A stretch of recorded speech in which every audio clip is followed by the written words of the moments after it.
Hey everyone, welcome to Reddit Readout. Today we are checking out People of Reddit. Story 1. Event Security Poor Patrol. I was a safety steward for a Scottish company that covered football, rugby, and stadium security.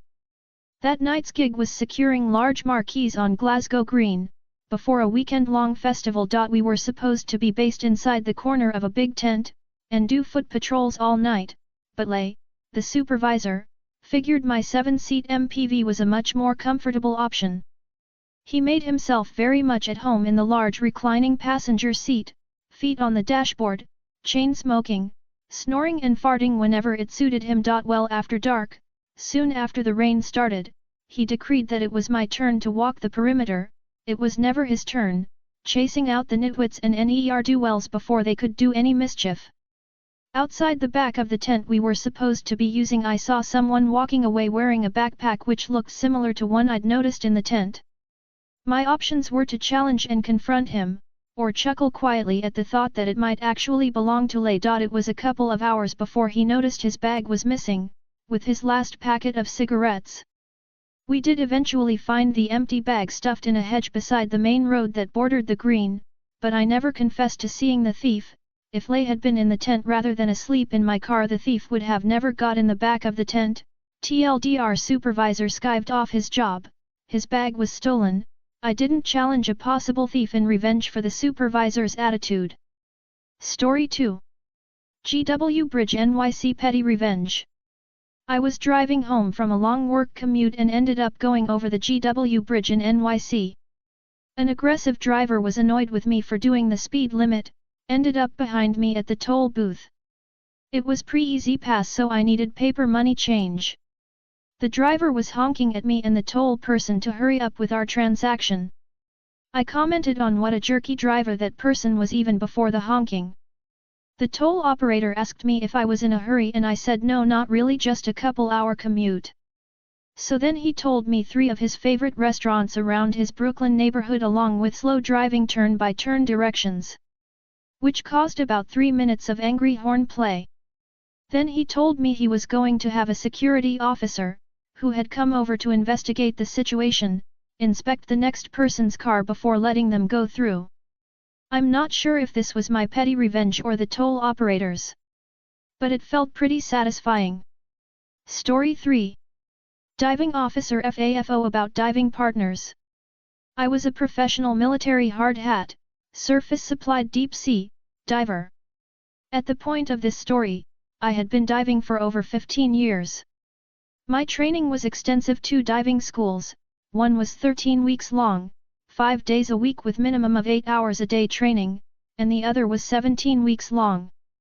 The first one involved quite a bit of science, medicine, and theory. It also involved long hours of physical training and in-water practical training and experience. The second one involved learning hyperbarics, mixed gas, demolitions, supervisory skills, and salvage training, along with refreshers on the gas laws and medicine. To even get to the second school, you had to have a couple of years of practical experience working as a diver first.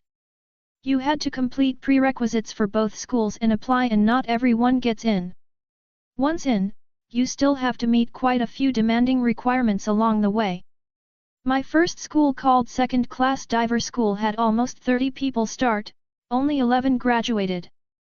My second school, called First Class Diver School, started with over 20 people and we graduated with 7.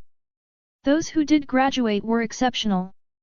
I was 6th out of 7 in First Class Dive School and I had a 96.7%. I was 3rd in Second Class Dive School academically. I knew my stuff. 2 dive classes. W/instructors, https://mgur.com/mqu26. This is not the unit that was involved with this story. This was one of my dive school classes at NDSTC Panama City Beach, FL. All divers have to make requalification dives to stay current. It's not a hard requirement to meet, as long as you are diving. I stayed on active duty for 12 years. Due to a marriage and wanting to spend more time with my family, 3 kids, I left active duty and went into the reserves. I found a reserve dive unit. Some dive units have non-divers, but we get to recruit those, so they tended to be some of the best people in the military. Officers are a bit different. Sometimes it's hard to find diving officers in reserve units. If you made it through dive school, you did something pretty incredible, but sometimes there isn't much we can do about character. I would say that well over 90% of the divers I worked with were all hard-working, exceptionally intelligent people. They were all unique in their own ways. There are always going to be a few bad apples, and usually they get weeded out by their own actions over time. Our executive officer, XO, was a lieutenant, LT, who previously was a navigator on planes, and bucking to become both lieutenant commander, LCMDR, as well as commanding officer, CO, of our unit. In theory, he knew diving stuff, but his knowledge was mediocre at best. He would read up on stuff the night before, then come in to try to question and test our knowledge over the weekend. This is important to the story later. He would also focus on a particular part of uniform when it came to inspections. If his shoes were shined, then he would focus on that. If he got his hair cut, then ours would be on focus. He regularly had an unclean uniform or something would be out of place. His nitpicking was annoying because there was a pattern to it that everyone saw.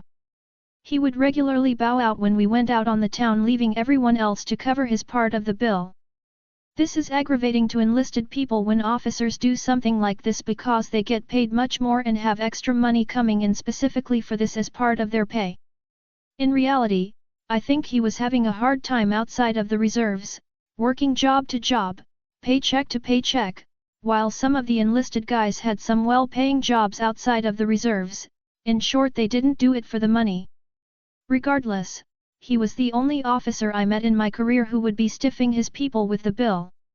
As for his diving skills, he didn't have enough experience to call himself a working diver. He got lost in 20-foot depth of water going 30 foot across an area. It took him close to 10 minutes to find the work site, while it took most guys less than 2 minutes doing the same thing on one job. So, the story. We were doing open water dives and scuba for requalifications. We probably had close to 12 to 16 people diving at one time with 2 chase/dive boats. No one else liked to dive with him before this because he wasn't good in the water, and talking with him was just torture. His confidence levels didn't match his skill level. Before this, I would dive with him, because I could tolerate him. The dives took place in a bay known for good recreational and abalone diving on the Pacific. They drop everyone off in the water, and at the given signal everyone goes down. The time for our dive has started. He didn't see it and the boat is about 50 yards off, and insists that we wait until the dive boat comes over and gives us the signal. We are the only people left on the surface. He decides that while we are waiting, he is going to quiz me on the gas laws and theory. I still knew my stuff, but I wanted to get to diving. After about 20 minutes, he still wanted to quiz me and was refusing to go down. I had enough. I was a pretty thin guy at the time. And although I have a good wetsuit, treading water/sitting still in one place on the surface will get me cold after a while. I ask him one more time if we are going to dive and he refuses to go down. This is in cold water, and treading water on the surface is not why I am there. I am there to dive, not play games or be quizzed by someone who can barely tie their own shoes, let alone dive. I start swimming for the beach, leaving him behind. I am a much stronger swimmer, so I leave him in the dust. I get to the beach and tell the other divers what he has done. About this time, he gets up to the beach and tells me we are going back in and are going to go down. I tell him that I am done diving for the day. I tell him I am not going to be diving with him again, period. Diving is a volunteer program in the Navy. You can refuse to dive, even if ordered. I may have been pushing it a bit, but stand my ground on this. He tries to get me to say that I am done being a diver and am giving up my qualifications. I make it very clear. I am not diving today, and I am not diving with him. He looks to another diver, and that diver says, "Sorry, I have a stuffed up nose, I can't dive." He looks at another guy and gets, "I have a cold," or along those lines. Each diver there does it. We have a little rebellion that I inadvertently started. He gets angry now and tries threatening me, but I stand my ground. He goes to complain to the CO, who also happens to be a diver, quite a good one too. All of the men stick up for me, and as I said, he wasn't a good diver. He lacked social skills when dealing with the guys, so wasn't well liked anyway. The CO and I have a chat later with no one else around. I tell him the whole story and how the other guys don't really like diving with this idiot anyway and all his other little games he plays. I got my requel dives in the next day, no one dives with him that weekend. It turns out that he ends up never diving with anyone else at the unit again to my knowledge. And when the CO retired, he got someone else to show up on his retirement date to take over as CO of the reservist unit. Shortly after, that LT/XO left our unit and I think didn't go back to diving again.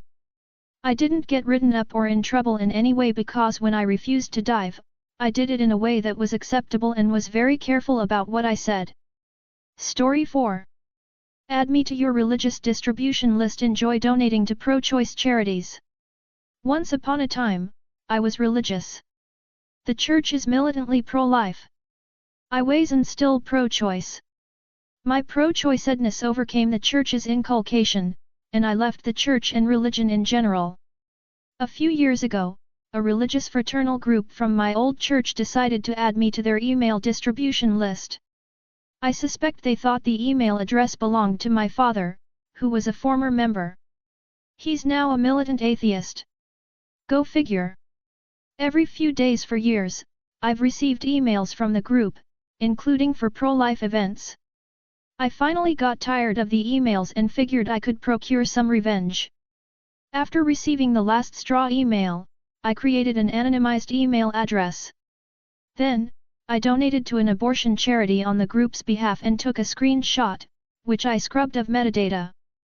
From the new email address, I informed them they had added me to the group's distribution list. I noted I was pro-choice and that, because of the last email they sent, I donated to a pro-choice charity on their behalf. Then comes the kicker. I told them for each email I received from them, I would donate to that charity again. Note that they do not know who I am. That leaves them with 3 choices. First, they can continue to send emails and, as a result, precipitate donations to pro-choice charities. Second, they spend hours piecing through their distribution list to try to figure out who I am. Third, they can recreate their entire, large mailing list, which took years of work, from scratch. I'm happy with any of those outcomes. That's all for today. Please don't forget to like and subscribe.